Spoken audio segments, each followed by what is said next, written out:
Welcome to the Spiritual Intelligence Podcast, Awakening Your Inner Power with Daniel Martinez Stahl, where we will explore, discover, and integrate different aspects of our spiritual and human nature so that we can all thrive and live life with more grace and ease instead of struggle.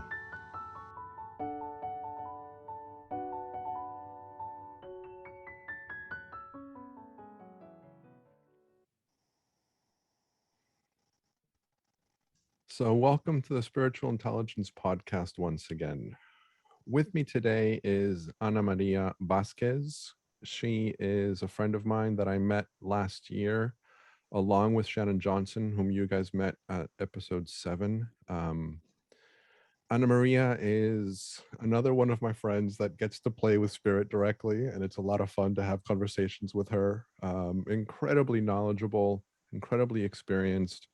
One of the things that I find very appealing about her connections is that she is very connected with nature and with animals. So it's really fun to listen to her talk about that connection and things, the messages that they share. And she just did a show with John Burgess on the Beyond the Ordinary show. And she talked about messages from rocks, which is amazing. And it reminds me of the conversation that I had um, with Win Morgan, where I talked to him about how everything has a spirit. Even a pane of glass that communicated to him has spirit. And I also mentioned rocks as a example in that. So anyway, enough about my little introduction with Ana Maria. I will let her kind of talk about herself and what she would like to share, and then we'll get started. Well, first of all, thank you for having me here. Thank you for having a platform where we can have conversations about spiritual intelligence, right? Like, I think we need to be having these more widespread. And it is not often at all that I get to appear with someone who actually says my name correctly, right? Like, it is a rare day. And a lot of the folks in my tribe will write in and be like, it was so hard to hear them slaughter your name. But you got it, right? Like, you've got peeps that are in common. We go back to the homeland together. Yeah, I saw you smiling when I said your name. It's super awesome that way. And and I do love that we've got that Guatemala connection, because again, there's the other thing, right? Like, that hardly ever happens. So that's exciting. And our connection with the life between lives trainings and things to that effect. My wheelhouse, like you said, is nature, right? Like, I'm your go-to gal for everything to do with the natural realm. And what I love about the natural realm when we're talking about spiritual intelligence is the underlying theory of connecting with the natural realm is about that unity consciousness that we're striving to remember, that we're practicing. And I mean, practice underscored a million times, because most of us move through our life not with that much consciousness, enough so to be able to talk with a rock or a tree, let alone our dogs or our horses. So using nature and our inherent, because we are nature, right? Our inherent connection is a natural springboard for me and for people who resonate with the natural world, for us to remember that connection and to begin to consciously reconnect. That's beautiful.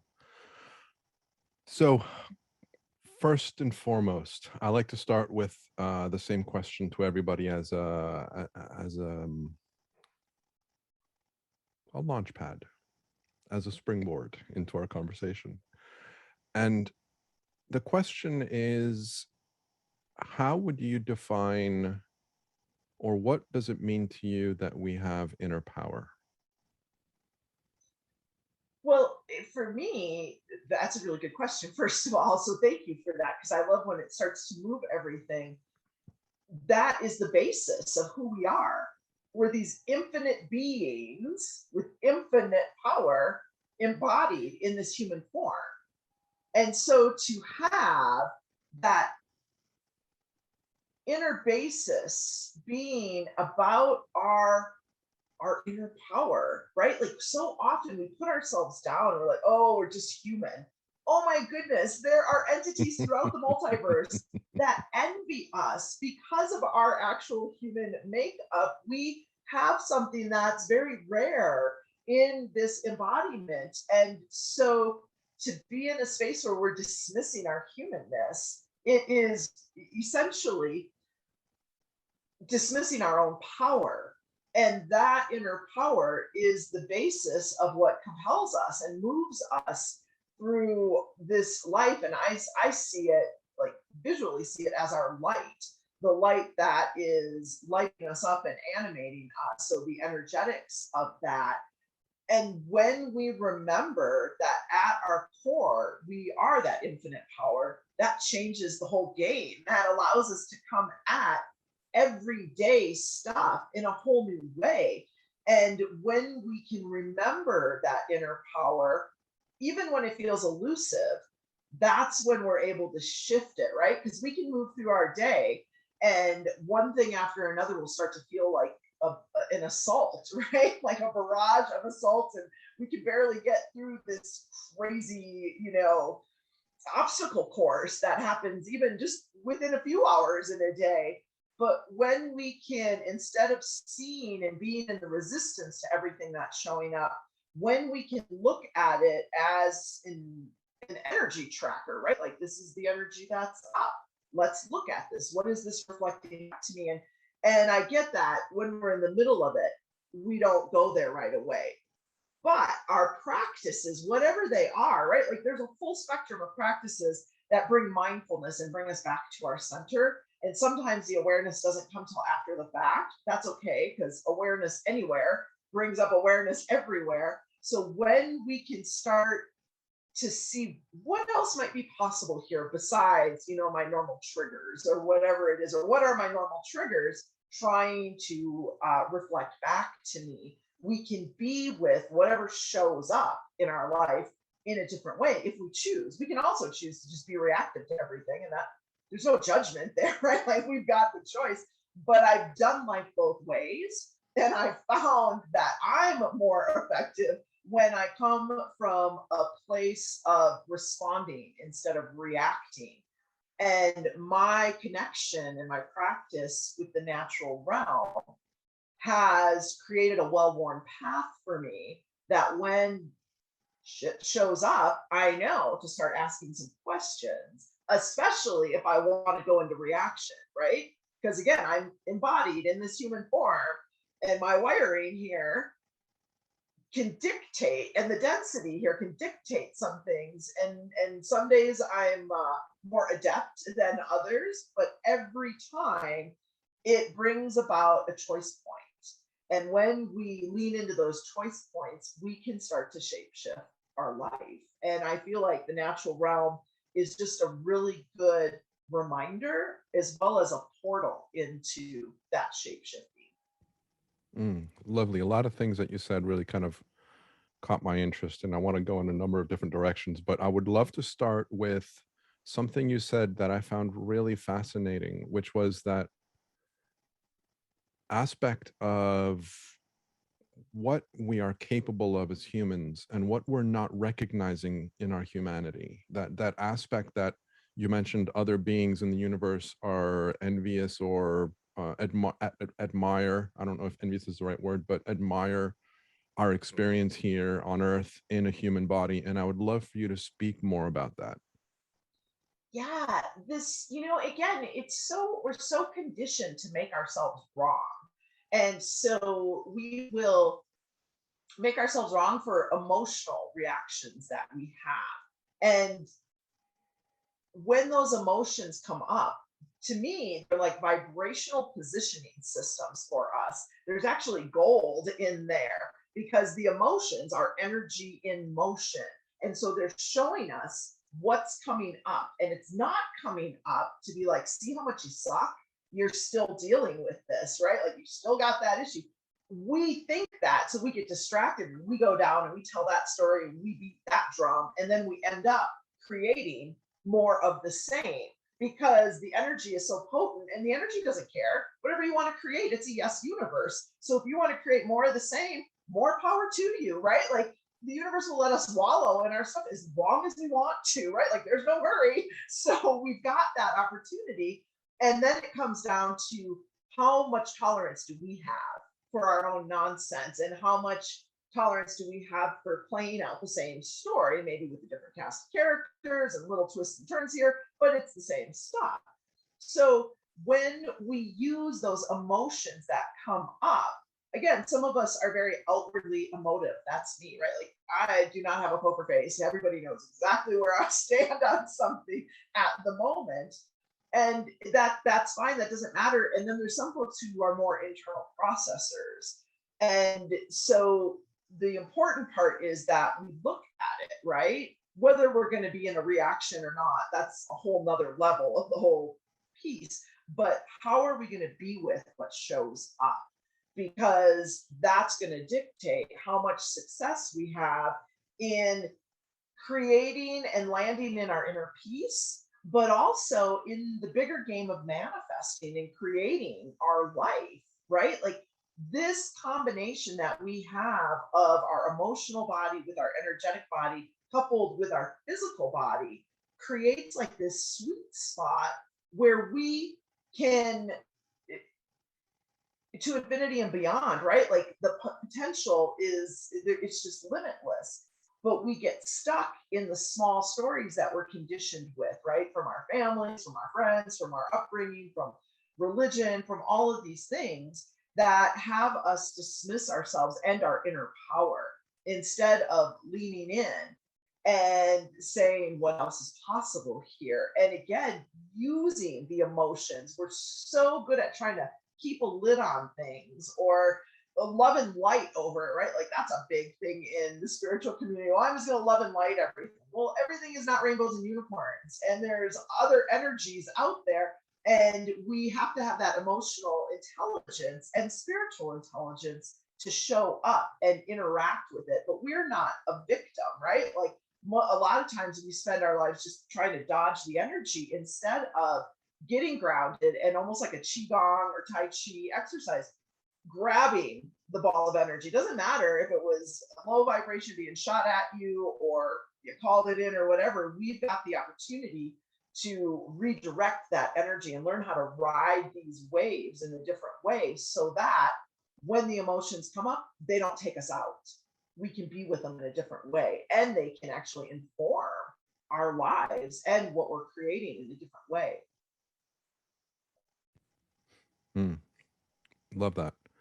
One thing that I'd like to kind of add in my own 2 cents is, and again, this is from my limited perspective and connection with the universe. But one of the things that I absolutely love about deepening my own understanding of what it means to be spirit within a human body is, and I've mentioned this before in other episodes, but it's really that appreciation of the human experience. It's the appreciation of the fact that we have the capacity to feel loss and we have the capacity to feel incredible joy. Our human body has this immense, incredible variety of options for us to play with and feel in a physical form. And I don't know how we compare to other beings and to other universes. And I've heard from a number of sources that Earth is a very difficult learning platform, and that very committed spirits are the ones that tend to come here because of that. So I love the idea of appreciating our humanity. I love the idea of empowering our human body with that gratitude for being such an incredible vehicle. Not only our individual body that we chose specifically because of its characteristics, but also the general human form because of what it offers us. It's just it's a beautiful thing that I enjoy reflecting on, and I just wanted to kind of add my 2 cents on that. Yeah, the physical body, the physical form. I mean, it's tough because of the denseness here, right? And how much we forgot, the amnesia that we experience when we're here versus in other realms where, we the quickness of our thoughts manifest in a different way. Thank goodness, right, that our thoughts don't manifest as quickly in this dimension as as quickly as our synapses are processing. You'd probably be in a lot of trouble. But there is also this beauty to the whole. I mean, these physical bodies are such amazing divination tools, right? Like this goes back along the lines of the unity consciousness and everything being a reflection back to us. When I stopped fighting my body every time it had something to say and trying to make it wrong, my body shifted, right? Like the weight wasn't there anymore. The weird aches and pains, the weird things that had me on a bag full of medicinal, medicines shifted. Uh, when I stopped trying to shut my body up, when it had something to say to me, right? Like I had this whole lifetime of experiences that were stored in my body, but I didn't want to hear about it, right? I didn't want to hear what it had to say. I thought, well, why can't I just move on? And until I started making the connection between the two, again, shifting the inner world began to shift the outer world.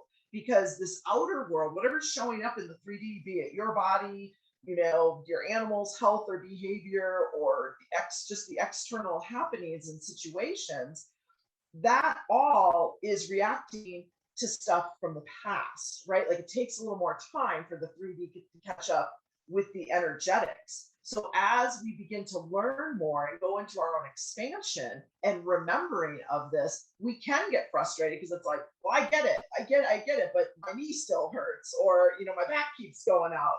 And it's that thing where these aspects aren't going to shut up until we really hear them, and not just hear them, but when we move from realization, oh, my lower back is giving me issues, this is correlated metaphysically to not feeling support, right? And whether it's financial support or more emotional support, whatever, instead of me going, yeah, I know I don't feel supported, into the actualization of, oh, I see how that plays into my old stories. And we have that real shift, right, from the head knowledge down into the heart actualization and realizing it. Then we can shift things in our body really quickly, right? Like my partner's always amazed. He's like, no, your body will be telling you things. And he's like, you're able to shift it pretty quickly. And so you don't stay in any one state. But it's because I'm not owning those things, right? Like, oh, my head is telling me something, it's showing up as a headache, but I don't have to own that and stay with that. I can start to look at the connections. Oh, there's some self-critical energy going on here, or I'm trying to do too many things, whatever it might be. But we can see it, shift it, and move on, and we don't have to keep that going. And it's amazing, right? Like life wants to live. Our bodies want to come back into balance. And when we give them what they need, not just from a nutritional standpoint, but also from an energetic standpoint, things can really shift in the body and make a huge difference in our everyday experience. Yeah. I mean, one of the things that I was thinking about as you were speaking is not everybody is going to have the association of what different parts of the body are trying to tell us. And so, what I would suggest is to quiet your mind and allow yourself to just rest. Because a lot of times, the stories, whatever the story may be, wherever it may come from, the energy of that story is what's getting caught up in the body. And the body knows how to heal itself if we give it that space. And for us to give it that space, 99.9, if not 100% of the time, it's just quieting the mind and allowing the mind to settle and allowing the body to find its own power from that space of nothingness, from that space of void, from the openness of the mind. The body will do incredible things. Yeah, that's brilliant, wise words because we don't, I mean, it's on one hand, it feels like, oh my gosh, a whole other thing I got to learn now, right? No, we have access to all of this wisdom, but we got to shut up for a little bit and get still, right? Like the trees will say that all the time. You humans, you spend so much time asking for everything. Give me a sign for this, give me a sign for that, tell me what to do here, but we spend very little time listening, right? Like, and it's just that getting quiet, getting still, and listening, because that higher guidance, it is that still small voice. It's not the one yelling in your face, pick me, pick me, pick me. It's the subtle that gets run over by all the other noise, right? And in our synthetic modern world, we are barraged with so much that we didn't have to deal with when we lived in the forest, right? And so it does get harder to hear the inner voice, but it's not impossible. And small mindfulness practices like getting quiet and seeing, what does this have to tell me? We already know. We have all the answers in us. We are amazing. We just dismiss that wisdom because we're used to it. We're used to doing it. It's a bad habit we have as humans. So one thing that is related to this, but changing paths a little bit, is something else that you said in your introduction that caught my interest. And it made me think about how not all of us are as open or as aware to be able to decipher and recognize messages from our animals and from nature. And I'll put myself into that category. And I'll tell you that what I'm doing is I'm playing with the messages that I get in my head that previously I would have thought that's just me speaking.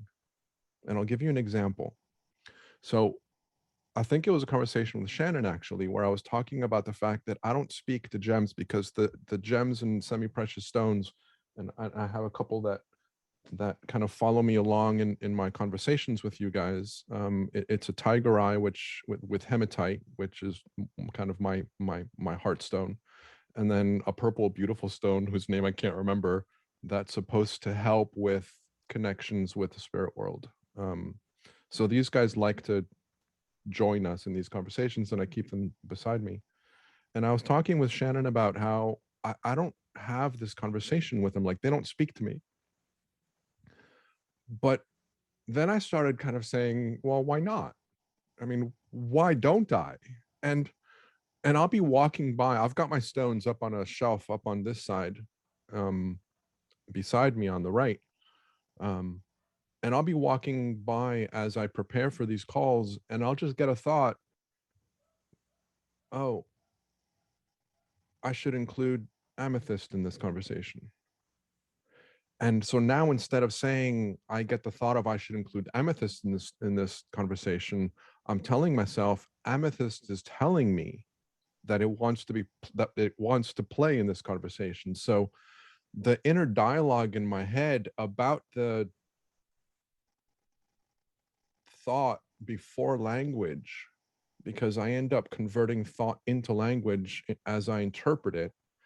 The thought before language was very clear. Amethyst wants to play, but I can interpret that either as, oh, I should include amethyst. Nah, I'll put, why would I bother? Or I can recognize that that thought came to me because amethyst is reaching out.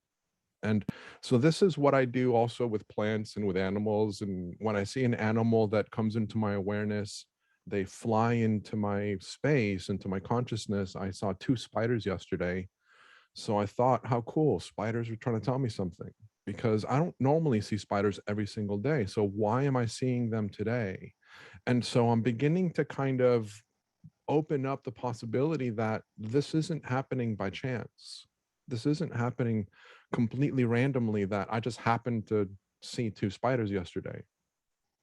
So this is kind of what me, little layman person that doesn't connect with spirit, is doing to open up my experience a little bit more broadly, to allow nature and the energies of the different beings and creatures and things and forms to have a more easy platform of communication with me. And so this is the little bits that I'm doing to help them communicate better with me. Um, and I like to share that with you guys, because I am like you. I don't connect with spirit. I don't connect with things. And part of, like I mentioned in the last episode, part of what I want to do is share with you guys my journey as I do learn how to connect more and start connecting more. So I would love to get your thoughts on that. Well, I think you're brilliant and right on track with all of that. And here's the thing, right? Like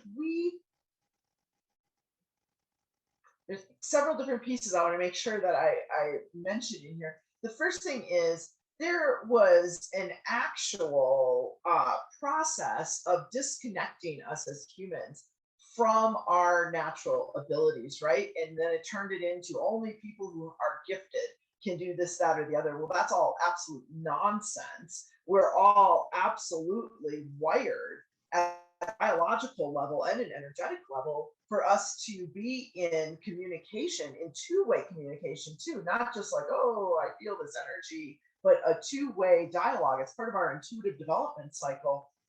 We're starting to remember that more and more. But there was a systemic oppression of any of the non-linear senses, right? Like, I mean, absolute genocide in indigenous tribes where you get rid of the dreamers, you get rid of the ones who were connected, and you shut them up, and everyone else is going to start to forget. Well, look at our society. We have forgotten. We have absolutely forgotten this inherent connection that we have. And what I hear from a lot of my students, especially after they go through my certification program, they're like, I was already doing it, but I didn't believe it and I didn't trust it. And the ways that it happens for us naturally, it feels so easy that it's like, well, that couldn't possibly be it, right? Like we really don't have a point of reference. And I want to tell you guys, this hawk, beautiful hawk, just swooped down into the field as we're talking here. I don't think he met his mark, but he came back up. And hawk is about getting a different perspective on things. And so I'm honoring him and thanking him for helping us really drive home that point about our perspective.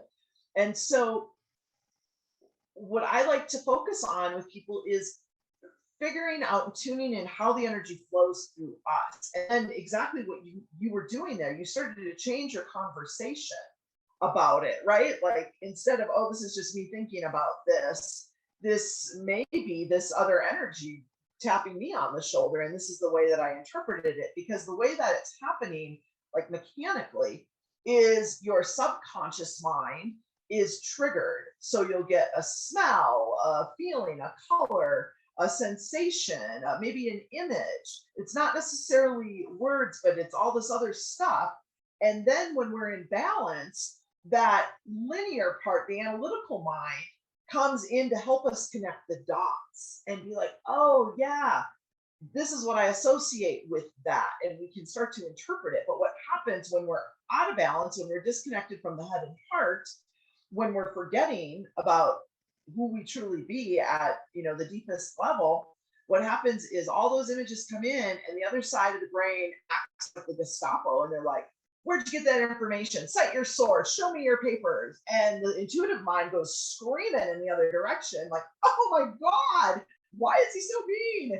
And we don't get anywhere, right? And then we're like, we've got all this, excuses and dismissal of all of that. And what you were saying earlier about just listening, right? Like, yeah, there's a million books on everything. If you want to know the metaphysical properties associated with a bear, with a hawk, with a rock, with a tree, with your left shoulder, right? Like it's all out there.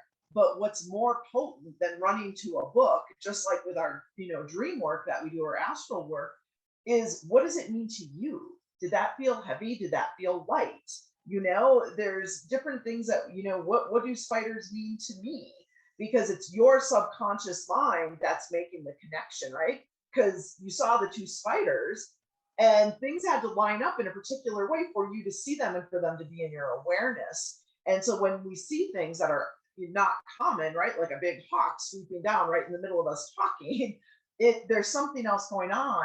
I almost see it like, like in a Disney movie, cue the bunny, and then the bunny comes around, right? And so we can look at like the universe, our higher self is like trying to, we've cued 17 bunnies, a squirrel, and a deer today, and you still are saying, show me a sign, right? So it's this piece about leaning in that maybe there is more going on than meets the eye, and maybe we could remember these pieces some more. And it's little tiny shifts, right? We start to lean into it because maybe the way that you connect to spirit doesn't look like how Shannon does it, how I do it, or how whomever else does it.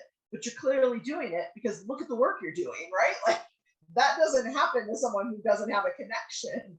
But most of the training that we've had, in our upbringing and then moving through our adulthood is about survival by staying disconnected instead of staying connected. And so we kind of have to relearn it in a different way and see how living through that connected space and that open heart really serves us instead of being afraid that it's just going to be too painful to be the weirdo who's got, their heart wide open.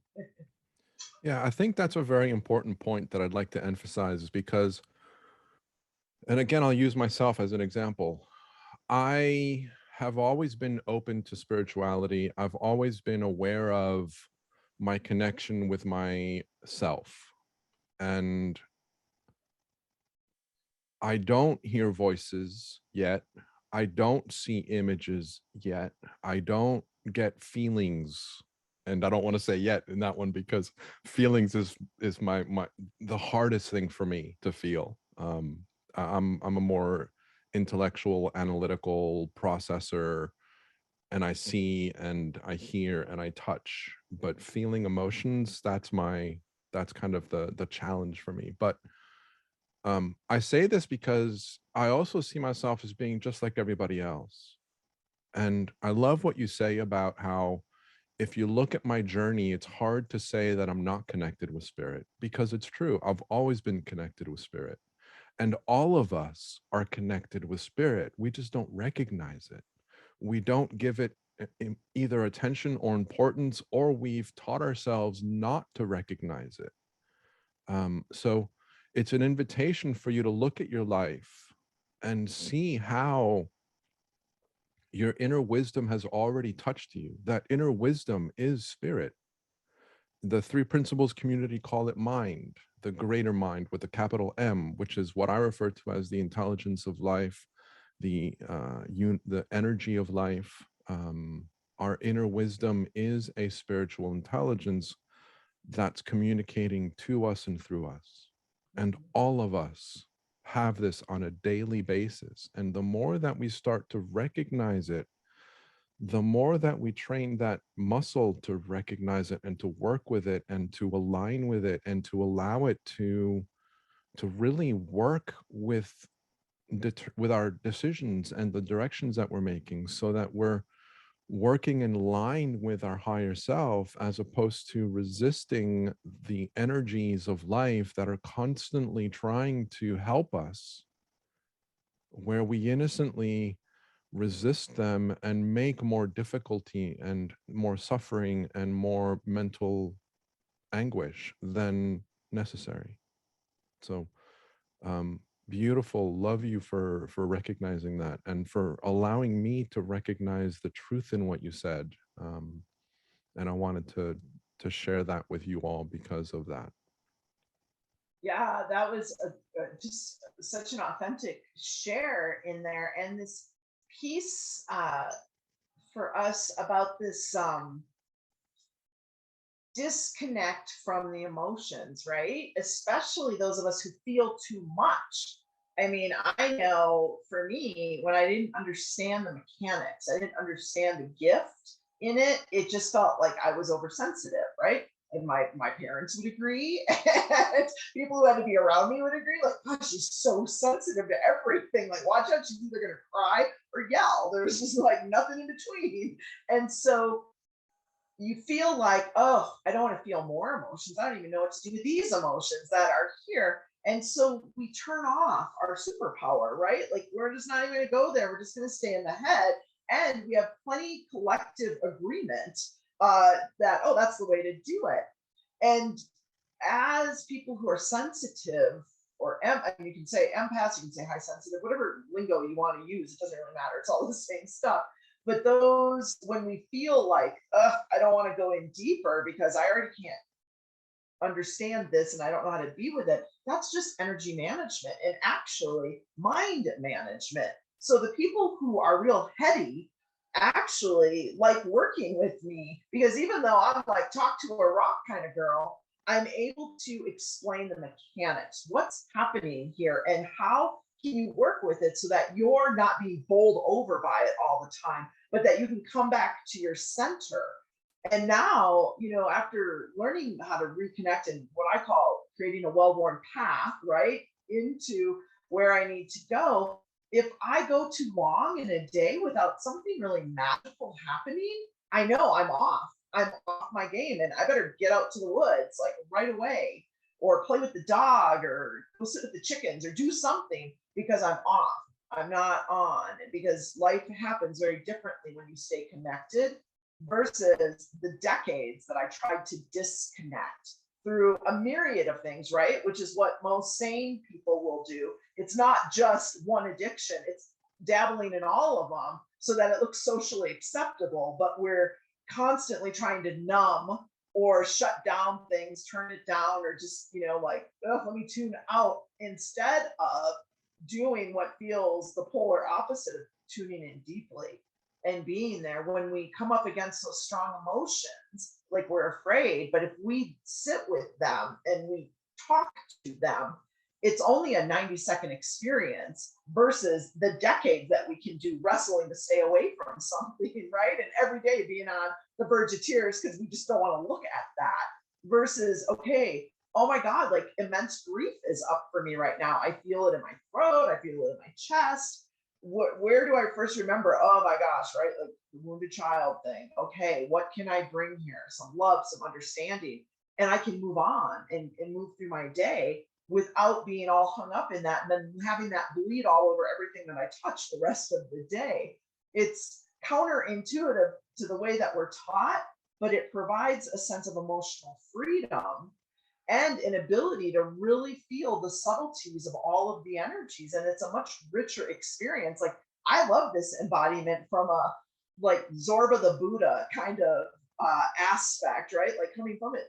All that we can feel, taste, touch, sense, immerse ourselves in, again, to feel the loss, to feel, the high highs, it's intoxicating on its own, right? Without even adding any of the other stuff. But we can because it's all here and it's all part of all of the experience. But when we cut ourselves off to any of it, we feel that contraction deeply and we can feel that we're not in that expansion and we've got choices, it feels like, and we've talked ourselves into the fact that maybe we don't, but that's not true at all. I mean, in an infinite universe, when you're in the quantum field, every possibility exists until we collapse down on something, on whatever it is. As humans, we're really good at what don't I want? That's what I'm going to collapse down on and talk about and beat the drum of and da da da da da. And then I'm going to spend 5 minutes a day doing affirmations and then wonder why nothing has changed because the other 23 and 3/4 hour I spent beating the drum of everything I don't want, what I don't like, and what the hell is wrong. And I spent 5 minutes about, oh, I'm love, I'm light, I'm abundant. And the universe is like, well, that's nice, but we heard more of you're not worthy, you're not worthy, you're not worthy. Yeah. So there's a couple things that I want to talk about here. I want to start with one and see if I remember or if it comes back, the second one. But something you said, which I think is really helpful for the listeners to recognize as well, is, and I know that some of my listeners are part of the Three Principles community and some of them are not. And of course, all of you are welcome. This is really designed for everybody. But For those of you that are not familiar with the three principles, you've heard me talk about them before. And the way in which Anna was just talking about, the way that I would interpret that from a three principles reference point is that when we experience our emotions and when our stories come up, the old psychological approach of trying to figure it out is to go back to the past and try and figure out and associate where it comes from. An understanding of how the mind works allows us the freedom to not have to do that. I don't have to go back to the past to figure out, oh, it's when my father beat the shit out of me when I was 7 years old in the back of a car and that made this. And I don't need to do that. And in fact, I don't want to do that. And I'll encourage you to, as much as possible, just be present in the moment. Recognize that it's some old story that's creating this. Allow yourself to be present with it and to be okay with it. And it will pass, it will shift, and it will heal the past without having to go back. And Anna is nodding her head profusely as I'm speaking.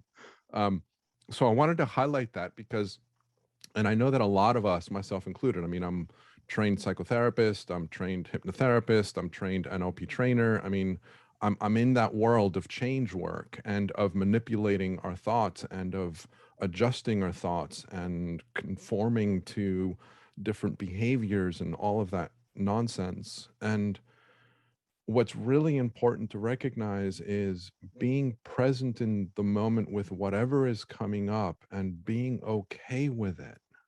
Listening, as Anna was saying, listening to whatever that's trying to tell us. And sorry, Anna Maria, I just called you Anna. No worries. And so, as Anna Maria was saying, allowing our body to communicate with us. And it might be that we get a flash of something that happened in the past, but we don't have to look for it. We don't have to go into it. We don't have to identify with it. We don't have to continue living it and re-experiencing it. It's just allowing it to be, and being in peace with it will allow it to heal, and it will heal all of our stories when we let go of our grasp on trying to sort it out or on trying to figure it out. When we just allow it to be, allow the energy of life to flow as it's designed to flow, it will heal itself because that's how we're designed. So that's one thing that I wanted to mention. I don't know if you wanted to kind of talk to that a little bit, or Amen. amen.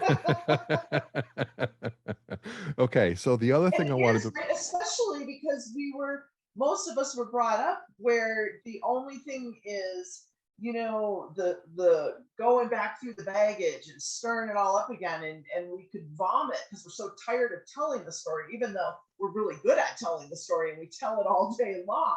But we've got some other options. And because of the plasticity of our brains, because of the fact that, again, life wants to live and thrive, we've got other ways we can do it where we don't have to go back into the same old story, right?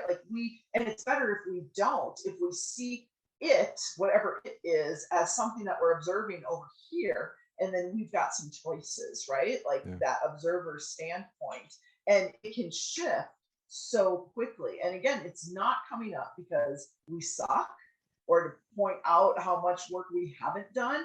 It comes up because we have an opportunity and a new level of awareness in our lives and in our psyche that we can offer some wisdom to it. But instead, we get triggered and we go into the old thing, we go into the contraction. Because what happens is every day we're moving through life, energy hits, we have an opportunity to process it. If it's high vibrational and it makes us happy, we don't question it, right? Like we go with it, we're so excited. And then the next thing hits and it doesn't feel quite as good. And we're in resistance. And what we want to do is we try and make it smaller, right? So we get all tight and contracted around it.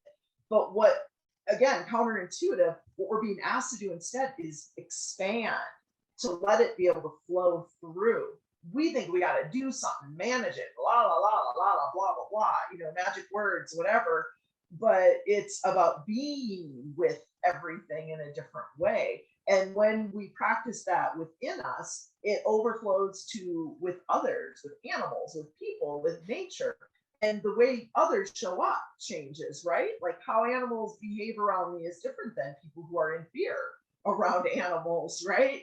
And so it's the same thing in relationships. If I'm not looking for where this person is going to poke me in a sore spot, right?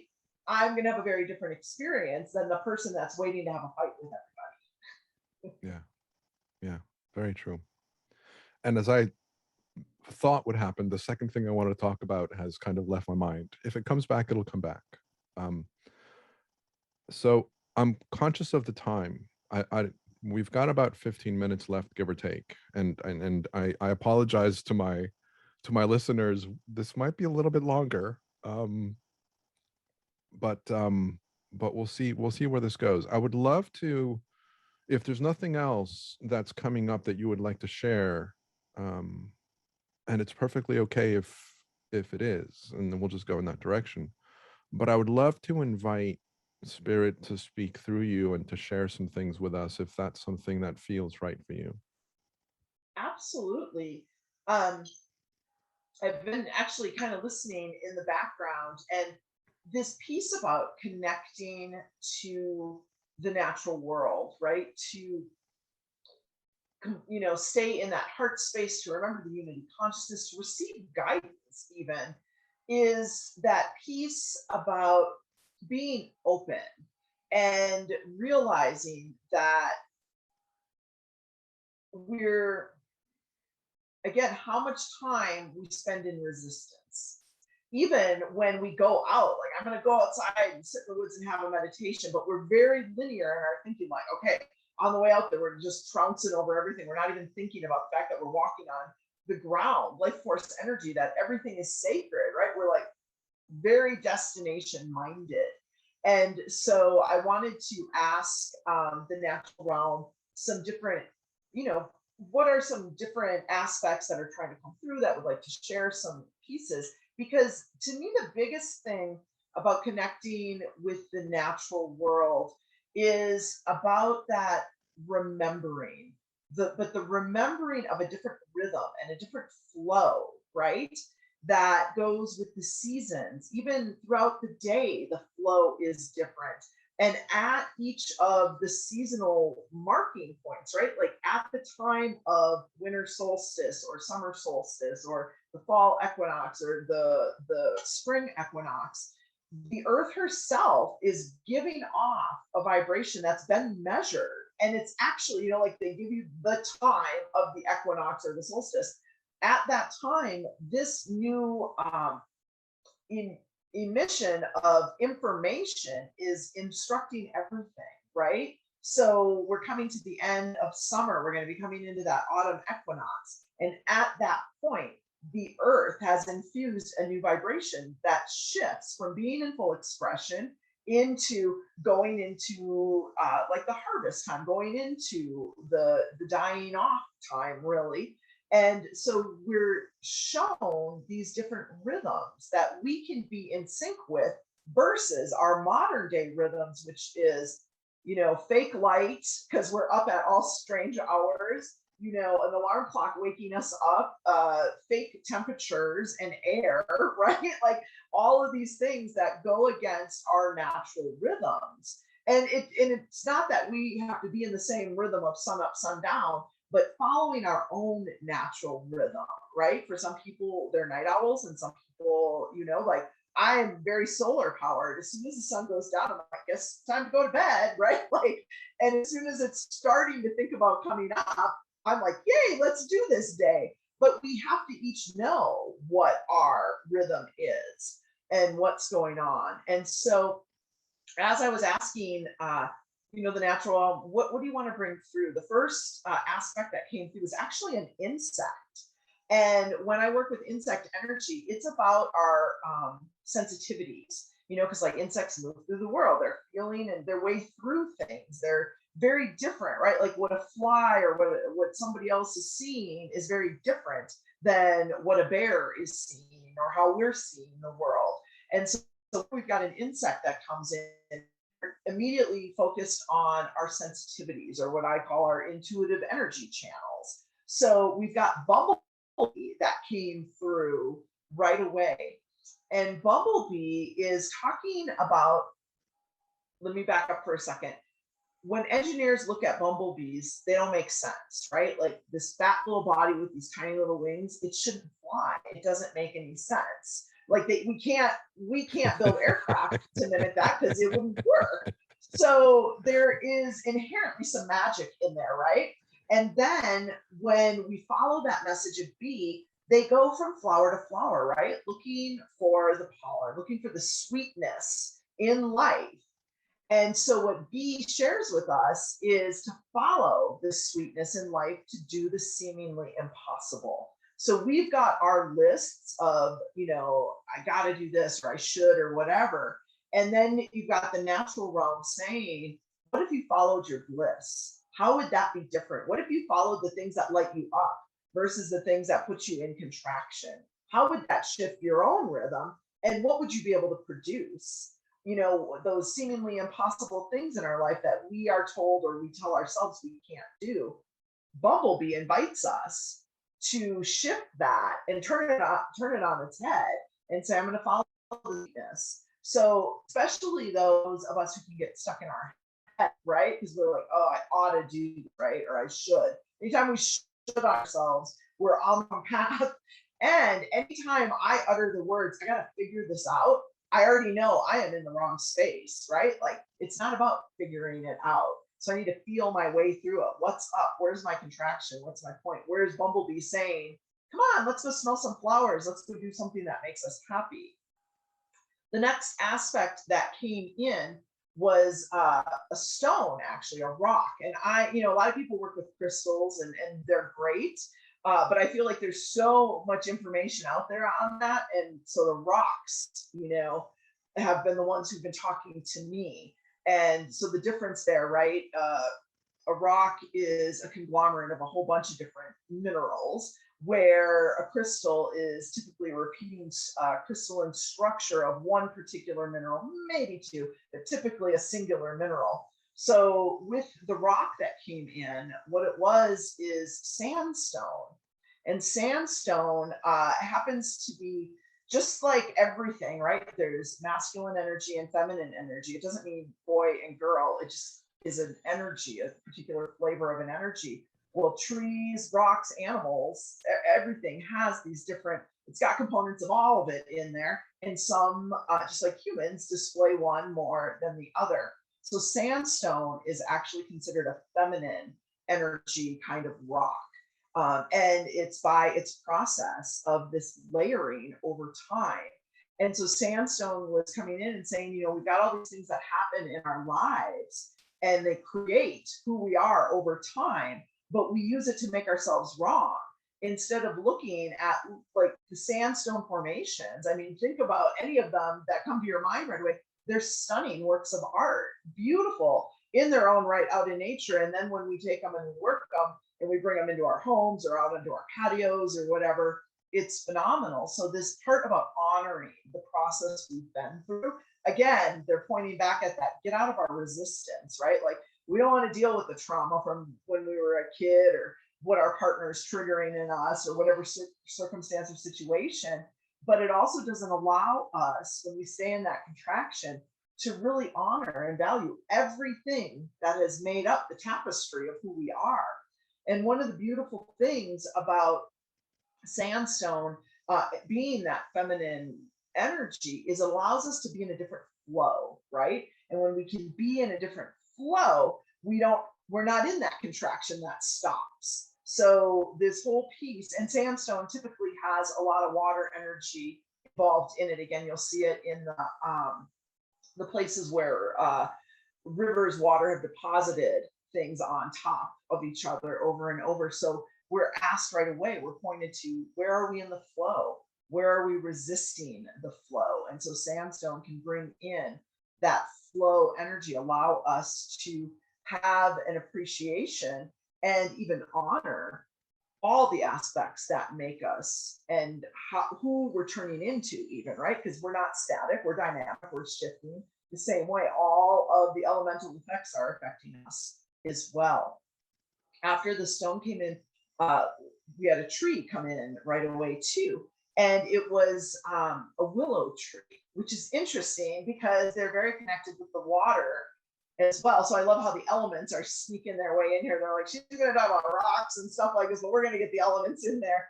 And it's flow. And what do we need more, right, than when we get stuck in our head is to reconnect to that flow. Our brains are phenomenal and they're great and they can be huge tools to help us, but they can also be huge stumbling blocks and huge dams, right? Like they put up a stop to the flow that we need. So when the mind is not helping, right, it's creating chaos. It keeps us stuck in the not knowing and the second guessing and being in the fog, versus when we've got the mind acting as a divine servant to help us connect those dots and understand and have a different perspective. And that willow tree, the one that I'm seeing is like a big, huge, it feels like a grandmother energy actually, of this willow tree alongside of some water asking us, get in that more. Willow tree is also connected to the dream realm, that astral realm, because when we've got that overactive mind, right? Like we haven't trained it to, it's okay, calm down, right? Like we don't have to react to everything. We can just watch, even if our mind doesn't know yet. We can work in the dream time when we don't have that conscious mind having to say something all the time. And then I call it our cosmic committee. They can talk to us easier. They can get messages through. So that willow is really inviting us into the dream time, and a practical way that I like to work with the dream time. Because again, folks who've got that overactive head, they don't always remember their dreams, right? And so they're like, well, I haven't had a dream in forever. I don't dream, or it's all nonsense, or whatever. I remembered it, but it doesn't make any sense. We don't have to have that literal translation, but we can ask a question before we go into the dream time. And I would connect with, the willow tree and the water and say, I've got a question. Start with one, right? Like don't unfurl a big long list. Start with one so we can stay focused, connect with those elements, those aspects, ask the question, go into the dream time. In the morning, you may or may not have a dream that you remember or understand, but we can ask the question again. And does it feel lighter or does it feel heavy? That can give us that yes or that no. Like, do we move forward? Do we not? I do that with business aspects all the time. I get invited into all sorts of collaborations, and not all of them are for my highest and best or on the trajectory that I'm on. So I will take certain propositions that come in and I'll take them into the dream time if I can't get out of my head, right? Because some of them, these are people who I have friends or family, right, for a long time, but those are also loaded with some landmines in there. So let me go to, this other realm and what kind of answers, right? And so your mind will still be like, oh yeah, this happened, but I really like crocodiles, so maybe that was a good thing. Versus, did it feel heavy? Did it feel light? One of the things I took in actually had a crocodile crawl into the back seat of a vehicle with me and this other person who had asked me to go into business with them or a business deal with them. I was like, I like crocodiles, but not in my back seat. And I knew right away that was a no, because in the group we were like, how are we going to get out of this? And I was like, oh yeah, no. This is a no for me. My team made it really clear. So we can work with the symbolism that is out there and around us all the time to help inform us, right? And it's about harnessing that energy so that we can actually get on-demand guidance to actually help us move through this life in a different way. And the more that we connect with the natural realm, right, it forms these relationships, it forms this alliance, and it helps us remember who we truly be. Yeah. I mean, one of the things that I thought about as you were speaking is that the symbolism that's, and you mentioned this earlier, and I just want to highlight this to other people as well. The messages and symbolism that's coming to you is through the natural realm because you've got that association. Somebody else may not have that association, but that doesn't mean that they're not getting messages from the natural realm all the time. They're just coming in the references that are relevant and appropriate in their life with their background. So a lot of what both Anna Marie and I are talking about is find your own language that resonates with you, that's meaningful to you, that you already are working with, that you are already living within, that is already an integral part of who you are and how you manage yourself within this beautiful world of ours. So I love nature. I've always loved nature, and I love the associations of things. Like I couldn't tell you what spider means, for example, and I don't know what it means to me, but I've always appreciated and respected spiders. And so I went online, as we now can do, and I put meaning of spider, and what came back was beautiful. And whether or not that's the message that spider was trying to give me, or if it was the message of knowing that I have that access to that information and that I would resonate with that, or if it was just communicating with me about respect and beauty and curiosity and mystery, because for me that's what a spider is. It's mysterious, and it's hidden, and it's careful, but it's incredibly powerful and incredibly strong and magical with its ability to create intricate designs of um, geometry, spiritual and universal geometry. Sacred geometry is the term that's commonly used. So there's a lot of mysticism around spiders, which is beautiful. And so that was my kind of association. um, so find your own path. Find what makes sense to you. Find the language and meaning. It's really about that feeling state. And this is something that Anna Maria also mentioned earlier, is our emotions are our guide. And you'll see this in all kinds of writings, have it be three principles based. We'll talk about this all the time. A lot of different spiritual teachers will also talk about this. I hear it through different mediums that are channeling spirit directly. They'll talk about how our emotions are trying to tell us when we're aligned and when we're not. And it's that simple. We don't need to overcomplicate it. We don't need to kick ourselves in the back when we're not aligned. But that's what the emotions are trying to tell us. They're trying to tell us that we're going in a direction with the thinking in our head that is not in line with who we are.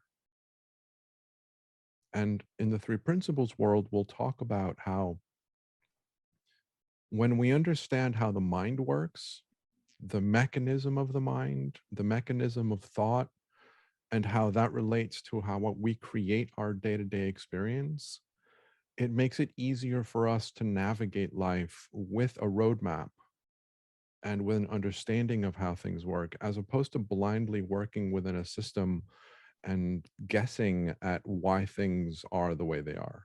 Um, and so, beautiful message and reminder for us to find our way. And again, something Anna Maria mentioned is we're beautifully designed. Our bodies and our emotions, our human experience is beautifully designed to support us and to guide us and to show us the way. It's inherent in the way that we're built. And when we start recognizing those messages, instead of fighting against them or trying to change them or discrediting them or resisting them, when we start recognizing those messages, our life becomes more in flow. Going back to the idea of water, going back to the idea of that aspect that seems to be coming through in a lot of the messages that Anna Maria was getting. It's that reminder that we are living in the flow of life, and when we go with it, it just makes our life so much easier than when we are resisting and fighting against it.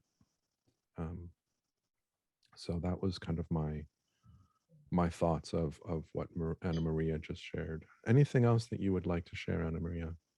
Well, underscoring that piece that you said, right? Like follow your own leaning, right? Like for me, it's nature because that was my safe space with a chaotic childhood. going out to the animals or going out and hiding under a tree, that was my safe space. That was where I felt connected and safe and protected. So, but for some people, it's angels or ascended masters or your own soul guides or your own higher self or knowing, accessing wisdom from a past life, whatever it is. But follow that because it should feel like a natural draw, whatever it is, right? And it is unique for everyone, but we've got those places where it is just a little more of a natural fit, and we can, the basic reminder is there's so much more going on than meets the eye, and there's as much guidance out there as we're willing to lean into. And so we've got some opportunities to rise above the mundaneness and to activate, access these other sensitivities, these other channels that bring in the wisdom, bring in the guidance that give us that extra piece to help us move forward in whatever way that is. And whether you're someone who's, gaga about nature like me, right? Or whether you're just someone who, again, can appreciate a spider, even if you don't completely know what is coming through. That's a muscle that we hone and tune, and that part about the mystery for you, right? Because, like, well, there can be a whole book written about the metaphysical properties of a spider, which you touched on many of them. And what is it at that time, right, that's trying to come through? And to me, when you were talking about it, it was being reminded of that mystery and the abundance when we when we lean into the mystery instead of trying to figure it all out, right? Like, being with it and feeling our way through it is very different than mentalizing it and trying to figure something out. So, and I would also say there's this piece. I don't know if you've got any writing projects that have been kind of on the back burner, but Spider is always very connected with the alphabet and helping us to literally weave a web, spin a web around those who would read the words that we share. And so oftentimes, even the ancestors will come through Spider to help us share whatever it is that we're needing to be writing about. Lovely. Thank you. So that other thing that I wanted to ask you came back. And I know that we're going a little bit over time, and I apologize. But I think this is really helpful for the audience. And I'm saying this because it's selfish. But I also know that this is going to be applicable to probably everybody that's out there. So you mentioned something a while ago in our conversation that I wanted to ask you to expand upon. And I'll give you my story as the background to it. So when I was very young, I felt emotions very strongly to the point where I couldn't feel an emotion without crying. There wasn't any way for me to express what I was feeling other than crying. Crying was the only way that I could physically express what was feeling. And needless to say, as a little boy, that was not very well received. And I remember one time my brother's friends were teasing me, and we were in the basement of our house. And my brother and his friends were all playing together. And all of a sudden they started teasing me. And my emotions became so strong that I started crying. And of course, they teased me more. And I remember in that moment saying, this is never going to happen again.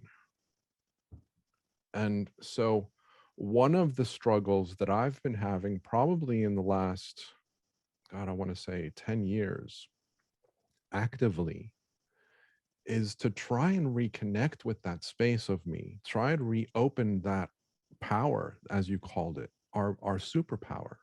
That is my superpower, and I'm neglecting it because I didn't know how to control it at that age. And I would imagine that probably in the 90% of people out there have done something similar to myself. And you mentioned something that was very interesting to me, where you said, there's things that you say and things that you do within the work with your clients that helps them find that superpower again. And if there's something that you'd be willing to share with us, that would be beautiful. Right. Well, you laid this out perfectly. When we've got those emotions that come, and I get this in private sessions all the time. I don't know why I'm going to start crying. And I'm like, because we've touched on truth. Whenever the emotion comes up, we've touched on a point of truth. So whether it was you were not being honored for who you were, right, as this little being who could feel everything, and it only comes up through that. Again, there's no other articulation. The tears just come in. And so, and a lot of folks come to me and they're like, oh, I've tried everything and I've taken every course and I can't discern the messages. I can't discern the things coming in. And of course, we look at it and it's this point somewhere in their childhood, they had to make a decision to disconnect from the emotions because they weren't going to help them survive, through their childhood, whatever they were up against. And so they actually, you get rewarded for not having the emotions and staying disconnected and staying intellectual and in our head. So what I find is we have to talk to that young one. And here you actually know, right? Like, the moment it happened when your little boy was like, screw this. This is never happening again. And he went into his head and he's like, unplug that. That is trouble. And so there are times that I'm working with folks that are like, I can't even get there anymore because I've disconnected so greatly that I know I should be sad about this, that, or the other, or whatever, but it's very mental. And so the first thing is always when we notice a contraction, right? Like we're in a space and we know, right? Like our body language is different versus when we're open. And so the first thing is, where do I feel this in my body? We may only know happy and mad, right? Like, because those are the only two acceptable ones. And angry really isn't that accepted, but it's more accepted it's more accepted than all the other ranges that are there. So when we're feeling something else, we've got that opportunity to say, okay, I feel energy. And this is really empowering, again, for the people who've been so sensitive and you felt everything and it's felt like a curse instead of the superpower that it really is, right? So we have to shift the way we talk to it. And this is that mind management where we get the mind on board. So we feel that contraction. And instead of going, I'm getting emotional, just simply say, I feel energy. Just notice that, like just shifting from, oh my God, this is happening to me. Because a lot of times it's not even ours. We are energetic sponges and we can feel everything in a 6-foot radius around us. So walk into Walmart and imagine how much things you're feeling that's not even yours. And we spend so much time trying to process that. So the first thing is to have a different relationship and say, I feel energy. And then see if you can name it. Okay, I feel energy. It feels light or it feels heavy. Usually we don't notice the light one. We only notice the lower one. Okay, well, it feels like sadness or it feels like anger. If you can name it, great. If you can't, just be like, it's kind of in one of those other ones. And then where do you feel it in your body? Well, I feel like my throat is really tight, or I feel like I need to keep blinking so I don't cry, or my chest or my stomach. Just notice, because it's starting to give you a vibrational roadmap in your body for you to be able to feel what's going on for you. But also, and this doesn't matter, like it's really useful for me, right? Because I read for other people. So if I feel something in my body when I'm reading for them, I already know, oh, you're, like going into the victimization or whatever. I can feel like the whole center spot just collapsed in on itself. But even when we're around other people, in our relationships with other people, when we can feel in our body, like, oh, that's not mine, like my back was fine before I started interacting with this person. They're not feeling supported, right? Like we can have compassion. So learning our own vibrational map in our body helps us also interact with everyone else. That's what being an empath is you can feel it, but you observe it. You don't own it, because what we do is we feel something. We're like, oh, this relates right away to something that we already have a story for. And we go there when 99% of the time it's not even ours. And so we can start by just, again, I feel energy. This is where I feel it. This is what it feels like. And then you can ask, is it mine? Like that, is this mine? Is a gold mine? Because again, we spend so much time, again, we come into somebody else's energetic imprint and we own it as our own. So all of a sudden we're having a fine day and now we're pissed off, or now we're all angry, or now we're depressed, and we can find a story for it, but if you got to reach, it's not yours. And you can again ask, who does this belong to? And what happens to me is I will either see the image of someone like my mom, my dad, or somebody, or I'll see like a whole bunch of faces flip by and I know, oh, this is a collective thing. But I'll know, or I'll see myself and my team's like, oh, no, you're not getting out of this. This is yours today. You got to stay with it. But I don't have to if it's not mine. It doesn't help the other person for me to try. But when we're high sensitives, we have a remembrance of how to move energy. We may not know it right now in this lifetime, but we think if I take that on, I can help that person. It doesn't help them. They have to learn how to process their own energy so we can send it back to them with consciousness and love, and whatever they do with it, they do with it. But we don't have to spend all that time. So instead of the emotions then taking us over, right, because we've got an observer, it's not me, this is happening to me, and then my little girl's getting all upset, and now it's a shit show on this end. It's, I just got hit with energy. I feel energy. Where am I feeling it? What does it feel like? Who does this belong to? If it's not mine, I can move on and I'm done. And you get good at that and run through it really quickly. And questions move the flow of energy, and judgments and conclusions stop it. So we can move the energy anytime we want to. And our subconscious mind can't hear a question without looking for an answer. And you don't even have to do anything, right? Like, I'm totally a fan of working smarter, not harder. And so when I can do things, and you can even put it on energetic autopilot and let it move itself through, we can then start to come back into our emotions. And it can take time when we've gotten so good over decades of shutting it down, but that's the process, rinse and repeat, to come back into them, to be with the emotions in a way that doesn't bowl us over and make us feel so vulnerable that we can't show up in that way anymore. I mean, I kid you not, my dad loves to tell the stories about how sensitive I was. He's like, you can even look at her the wrong way or she would burst into tears. And I mean, this was well into my 30s even. And so to be at a point where I could shift, and I mean, I can be with just about anything without it reducing me and make me feel like I'm crumbling inside anymore. And it's so empowering. And then that shifts the way that I'm able to approach everything else in life, because it's just all energy. And I know the mechanics of energy.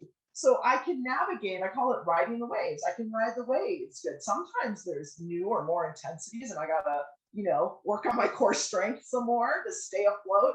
But it's a very different relationship with the emotions than I used to have when I was trying to run away from them or numb them down, or turn them down in some way, which is ridiculous because everything that we do actually amplifies it, right? Whether it's drugs, alcohol, sex, shopping, whatever, none of it, it all has a weird rebound effect that makes it worse than if we would have just been with it in the first place. But it does take up time, so there's that. Yeah, I love what you're saying, the invitation to recognize it as energy. And that really resonated with me. So thank you. That was really beautiful. Um, I want to kind of, I don't want to say translate this, but I want to apply this to my understanding of how the mind works.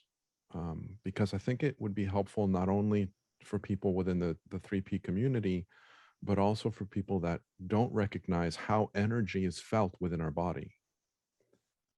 One of the ways in which we experience any aspect is through thought. So as energy goes into us, it's converted into thought in some way, shape, or form, whether it's conscious or unconscious. And I love the idea of recognizing, first of all, that it is energy. It is transient in its design, which is something that we talk about in the community. Energy is transient. Thought is transient. It will pass. It will go through you. It will disappear. Now, if you decide to capture that energy and play with that energy, it's going to stay. If you give that energy attention, it's going to play with you. It's going to continue playing with you as long as you continue playing with it. So, going back to what Anna Maria and I were talking about earlier about being present with it and allowing it to be as it is in its natural form, which is a fluid, transient energy, will allow whatever thoughts, quote unquote, or emotions you're experiencing, whether they're yours or they're not yours, to pass. And I love the idea of recognizing that as energy. And what Anna Maria was talking about of going through that kind of hierarchy of questions. And then at the end, asking first and foremost, is this mine? I think is also huge, because we're so exposed to so many different energies and thoughts that we take on as our own, that we try and sort out and deal with and maneuver around when they're not even ours. It's not even our story that we're reacting to. We associate it to our story and then we make it our story, but it's not our story that's trying to communicate with us. And that is also another beautiful way to for me, it was beautiful to hear that, to kind of recognize that permission to own what's mine and to release and let go what isn't mine. And I love the idea of that's not mine, transmute it, let the universe transmute that energy and transform that energy and recycle that energy, have it be back to its original source or somewhere else where it's useful, but it's not you, it's not within you anymore. You kind of send that out to the universe for the universe to bless and to convert to the highest vibration, whatever terms resonate with you. But most importantly, you don't own it. You don't take ownership of it. Yeah. And I don't take ownership of it. And I just hit my microphone with my hand. I'm sorry. That was a good underscore. So I love that. So beautiful. So beautiful. Well, Thank and you. it reminds me, like, a lot of times on the spiritual path, right? Like, we've got this undertone of being on the spiritual path that for spiritual life insurance, right? So bad things don't happen to us because we're manifestors, and why would we create that? Whatever. But the truth is, life is going to happen, right? Like, it's just energy flow, and things are going to show up. Some things we're going to like, some things we're not going to like. And sometimes it's old patterns, but what you learn is I don't have to invite them all in for a beer, right? Like, I can see them at the door and bless it and work with it. Is it mine? Is it not mine? And then move on my way. Whereas in the past, it was like, all right, let me gather up all these packages off the front porch, take them in, and I'll just, wallow in them for a few weeks, years, decades, until I'm sick of it. And now I know if pain's inevitable, but suffering's optional. So if I'm suffering, oh crap, right? Like, I've got a choice point here. And I'll admit, sometimes suffering is tasty, right? Like, it feels kind of good to wallow, but I've also learned I'm going to time it, right? Because I can get something out of that, and there's some reward, but I'm not going to stay there, and I'm not going to let those people around me in my inner circle stay there. They're going to have a choice point too. We've had the same conversation about how you don't like this, and that a million times now. Are we going to change the story, or what's the deal here? what are we doing here? What are you creating? Because this isn't working for you. And if it's not working for you, why would you keep doing that? There's got to be a payoff. Yeah. Beautiful. Lovely. Lovely. Thank you so much for sharing. So, is there anything else that you would like to finish with? Again, like we said earlier, everyone's got the pieces, the aspects that call them in, that resonate with them. And, if nature and the natural world, if that resonates with you, if you're like, oh my gosh, yes, what she's talking about, I don't know why I've been drawn to trees or animals or rocks or whatever, but I get it. I'm understanding what she's saying. I would love for you to join me. And I shared a link with you for a free gift. And it's the top 5 ways to connect with the natural world. And I talk about some of the symbology. I talk about some of the biology. I talk about energetic supplementation. And of course, that also will get you on my email list so you can stay apprised of what I'm talking about, what I'm sharing, where I'm sharing it, those kinds of things. But if nothing else, you at least have some more information, some more going deeper with the natural realm. And then, of course, I offer a myriad of different courses and ways that people can go deeper. To remember, right? Because it's not about you learning anything. You're an infinite being. It's about remembering what we already know in this density and then applying it in our life, because that spot where the spiritual meets the metaphysical and science and our biology and where all of that kind of globs up, that's the sweet spot to me, right? Like that's where it gets fun. That's where we get to apply these things to our living laboratories, right? And I see us with our goggles and our lab coats, and it's like, well, look at that experiment didn't work out so good. Well, let's change that up and not keep doing it. If we're in the lab, we're not going to keep doing the same thing if we're not getting the results we want. But in our everyday life, in our relationships, with other people, with ourselves, we do keep doing the same thing and getting the same results and then being completely bewildered by that. And if we can take off those blinders and approach it in a different way, there is so much expansion, so much understanding, and so much perspective, and so much love and compassion that's waiting for us. And it can literally change our entire life. Beautiful. And of course, I'll share that information in the description of the episode. Is there a website or a way that people can reach out to you just so that it's in the recording as well? Absolutely. My website is intentiontraining.com. So intention, the singular, training.com. And on that page, you can find all the information and how to connect with me in different ways. You can also find me on Facebook at facebook.com/animals as messengers. Love that. Love that. Beautiful. So, I feel like I want to keep going. I feel like I feel like I don't want this conversation to end. So I'm going to say, Anna Maria, thank you so much for everything you have shared with us, the energy that you have provided. I am grateful, and I'm sure that the listeners are too, that you've decided that this platform was in line with your journey. And I would love to invite you back in the future and to continue this conversation. So I am filled with so much gratitude and love. So thank you so much. Thank you. And thanks for allowing us to have these conversations, right? Like, what a beautiful way and space. And I love that you give an option for folks to go even deeper with you through your membership. It's really a beautiful offering for folks to take it all in and apply it in their life in a different way. So I look forward to continuing to play with you in the energy. Thank you for this. And I look forward to our next conversation. As do I. As do I. Talk to you soon. Lots of love. Bye-bye. Bye-bye.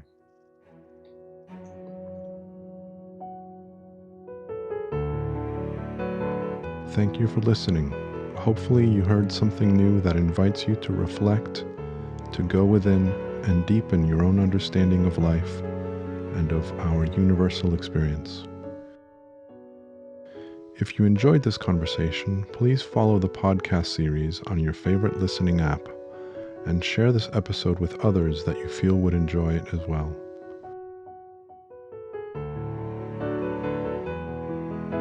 Until next time, may we all soar with inspiration, explore with passion, and live with love.